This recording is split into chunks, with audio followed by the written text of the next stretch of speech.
لال بیمار آنکھوں میں کتنی آرزو تھی۔ شور سے دونوں بچیاں بھی اٹھ کر رونے لگی۔ ایک تو ماں کے ڈرامے نہیں ختم ہوتے، اوپر سے یہ چڑھیلے اپنا راگ شروع کر دیتی ہے۔ اس نے غصے کے مارے بچیوں کو 2 تھپڑ لگا دیے۔ طیبہ کانپ اٹھی اور بچیوں کو اپنے ساتھ لگا لیا۔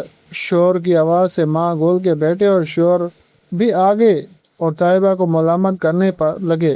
مجبوراً اسے اٹھنا ہی پڑا۔ بڑی مشکلوں سے ناشتہ بنا کر سب کو دیا، پھر کمرے میں آ کر الماری سے بخار کی دوا ڈھونڈنے لگی جو نہ جانے کب کی پڑی تھی، خالی پیٹ پانی سے نکل لی۔ پھر نہ جانے کب اس کی آنکھ لگی، اسے کچھ ہوش نہ رہا، یہاں تک کہ بھوکی بچیوں سے بھی غافل ہو کر وہ نیند کی وادیوں میں اتر گئی۔ اسے مدہوشی میں پڑے کافی وقت گزر چکا تھا جب مجبوراً اٹھنا ہی پڑا۔ کچھ دیر تک اسے کچھ سمجھ نہیں آیا۔ اس کے بعد ماں گل نے خوب مضبوطی سے پکڑ رکھے تھے۔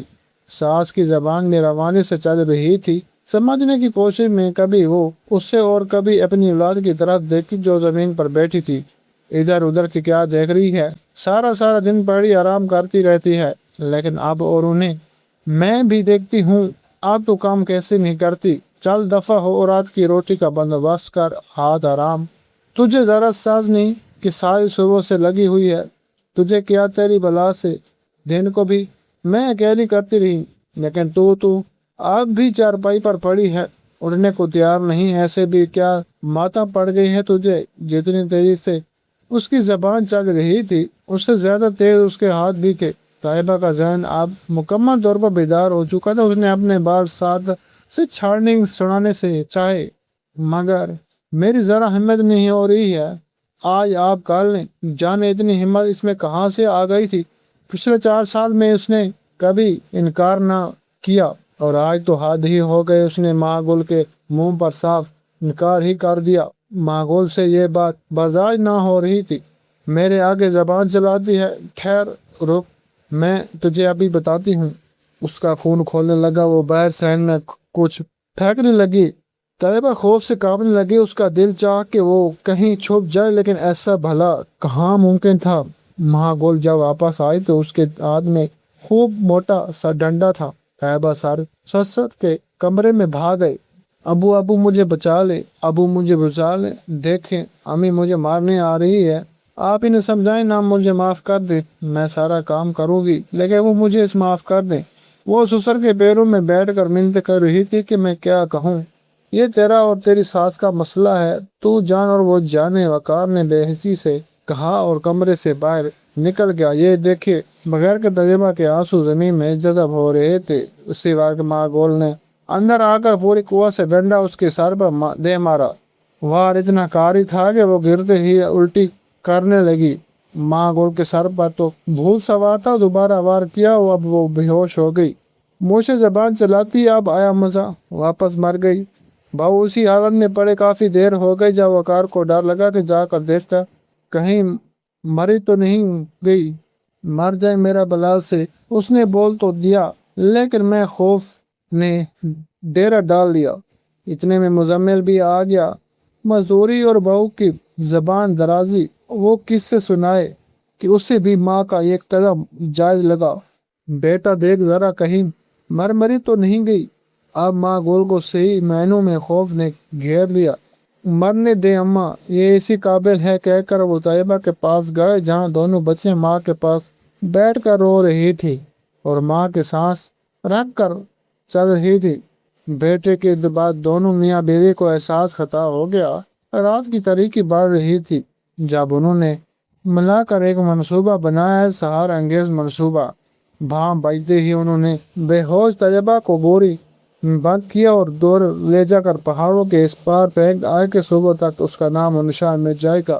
اسے وہاں پھینکا، تیل جھڑک کر آگ لگا دی تاکہ شناخت نہ ہو سکے، لیکن اللہ کو شاید کچھ اور ہی منظور تھا، بارشوں کے دن تھے، وہ ظالم آگ لگا کر تھوڑا آگے ہی پہنچے تھے کہ بارش نے سب طرف بچھا دیا۔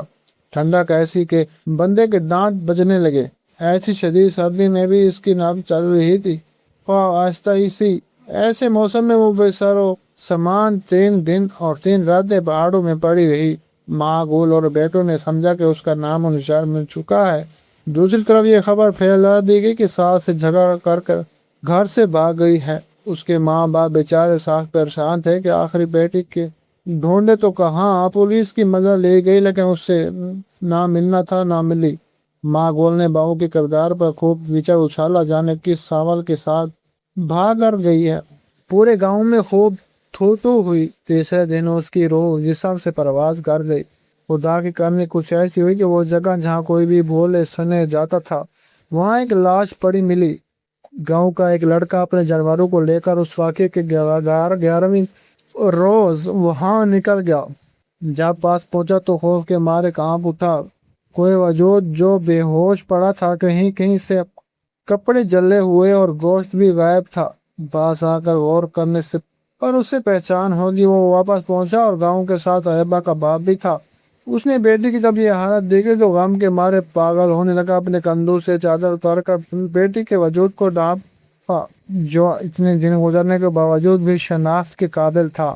جب یہ خبر گاؤں پہنچی تو ایک ہنگامہ مچ گیا تھا۔ ایبا کے ساس سسر شوہر اور دیواروں کو گرفتار کر کے تشریح کرنے پر ساری بات سامنے آ گئی۔ ماں گول جو بیٹوں کے ہاتھوں بہو کو جلا کر یہ سمجھ بیٹھی تھی کہ اب کوئی اس کی گناہ پر اس سے کچھ نہیں کہہ پائے گا، لیکن وہ یہ بات بھول بیٹھی تھی کہ اوپر والا جب انصاف دینا چاہے تو لاکھ پردوں میں چھپی سچائی کو سامنے لا کر ہی دیتا ہے۔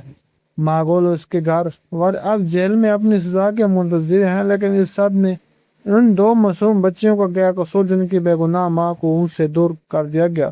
اب نام نہاد باپ سے بھی محروم ہو بیٹھی ہے، صرف اور صرف ایک انسان کے غصے کی وجہ سے۔ دونوں معصوم کلیاں بچپن کے سنہرے دور میں ہی اتنی بڑی محرومی سے دوچار ہو گئی ہیں، یعنی حال میں خواہ کتنا ہی پیار کیوں نہ ملے لیکن وہ ماں کہاں سے لائیں گے جو ان کی ذرا سی تکلیف پر تڑپ اٹھی تھی۔ اسی لیے اسلام میں غصے کو حرام قرار دیا گیا ہے کہ یہ جذبہ دوسری بہت سی برائیوں کو جنم دیتا ہے۔ اگر ماں گول نے بھی اس وقت اپنے غصے کو قابو میں کر لیا ہوتا تو یہ سب کبھی نہ ہوتا۔ آپ کیا کہتے ہیں اس بارے میں؟ اگر آپ کو ہماری کہانی پسند آئے تو اسے لائک کریں، شیئر کریں اور ہمارے چینل کو سبسکرائب کریں۔ اگلی کہانی تک کے لیے اجازت دیجیے۔ اللہ حافظ۔